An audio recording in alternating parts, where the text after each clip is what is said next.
بسم الله الرحمن الرحيم. نشكر مكتب الإعلام والتوثيق الرجبان، ونشكر الإخوة القاتلين على هذا العمل الطيب الشريف، الإعلامي الحر الصادق. شباب سرت، يا مناضلين، يا أبطال، عليكم بالدواعش، عليكم بهم، حرروا بلادكم. على شباب جدابية وشباب هراوة وشباب الوشكة وشباب الجبرة وشباب بن وليد وشباب ترهونة، عليكم بالانضمام إلى شباب سرت. حرروا المدينة من هالدواعش، من هالأنذال، من هاللصوص، من هالكفرة، من الإخوان. شبابنا في سرت شدوا العزم، أبو أكثر من هيك. نبغى نسمعوا كلام أحسن من اللي سمعناه مازال. شبابنا قووا العزم، ما تخافوش منهم، راهم جبناء. وحدوا الصف، بس غير وحدوا الصف. القبائل اللي داخل سرت عليكم بالنهور كاملين، شيابين، عزايز، كبار، صغار، اطلعوا الان، لازم تطلعوا وتوحدوا الصف. القيادة العامة اللي في المرج عليك بالنظر إلى سرت، عليك بدعم سرت، بر وبحر وجو، عليكم بدعمهم الآن. شبابنا في سرت، ردوا بالكم من جماعة فجر ليبيا، ما تخلوهمش يدخلوا لكم. هم هذول سبب المشاكل، هذا سبب الناس اللي جابت داعش، ما تخلوهمش يخشوا. الجيش الليبي، الآن الجيش لازم، اللي في الوادي الأحمر واللي في المنشآت النفطية واللي في كل مكان، الجيش الآن لازم يدعم سرت، يدعم المدينة. هي دعموها الآن، انقذوها. هذه مدينة تعبت من الدواعش. بسرعة شباب، ما تهودوش عليهم. كل قدير وقدره، كل من يقدر يطلع يحمل السلاح الآن يحمل السلاح.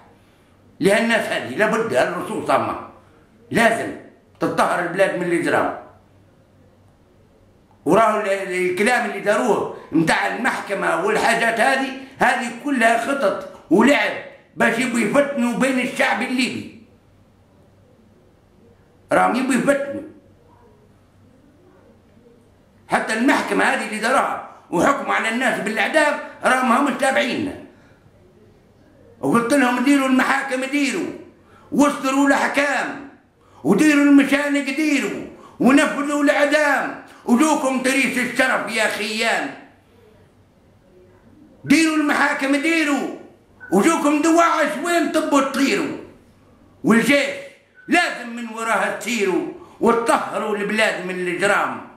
لابد وحدوا صفوفكم. شعبنا والنبي واحد صفك، بس فكونا منها لا 17 فبراير ولا سبتمبر، فكونا منها، وحدوا الصف. داعش بتاكلكم، داعش بتديركم، استعمار جاي استعمار. لازم تجوا من وراء الجيش بسرعة.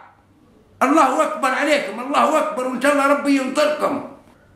ونشكر الإخوة السلفيين،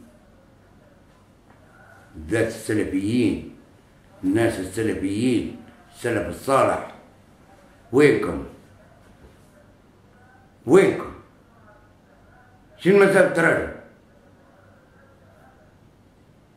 أنا مسلمين عاديين، لا أنا هيك ولا أنا هيك، مسلمين عاديين جدا، وعارفين إن هذا جهاد ضد الإجرام وضد اللصوص وضد الخونة هذوماي وضد الخوارج وضد، انتم عارفين الكلام، هو عارفينه. داعش خوارج والاخوان خوارج وبيت المقدس وبيت، هذا كله خوارج، عارفينه. وشنو قاعدين راقدين؟ خلاص اطلعوا اخوتنا السلفيين، الان وقتكم، وقتكم، انتم اللي المفروض بتحرضونا على الخوارج، مش احنا اللي بنحرضوكم. انتم اللي المفروض تنوضوا وتعطونا الفتاوي، مش احنا اللي بنقول لكم. المفروض يطلعوا لنا في الاعلام ويوجهونا ويقولوا لنا حتى على الخوارج ويحكوا لنا على الخوارج، وهم اللي يرشدونا، وهم احنا رانا في صفكم، لانكم انتم في صف الجيش، في صف الشرطه، في صف الحق. انتم يا اخوتنا لازم تفهمونا، لازم تفهمونا. اللي يخلى الدواعش تخش لمدن ليبيا، لدرنا ولسرت وللجفرة ولكل مكان، هم فجر ليبيا، هم فساق ليبيا مش فجر ليبيا. اللي يخلوا الكلام هذايا يجينا ويدخلونا الانصار ويدخلونا الدواعش ويدخلونا الناس هذية، هم فجر ليبيا.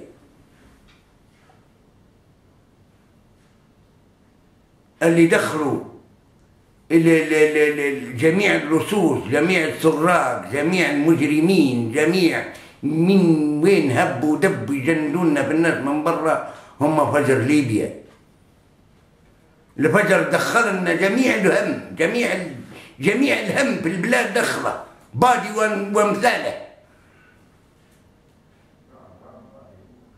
الناس المارقة هذه مارقة، بادي من الناس المارقة، من الناس الخارجة على القانون وخارجة على الدين وخارجة على الملة.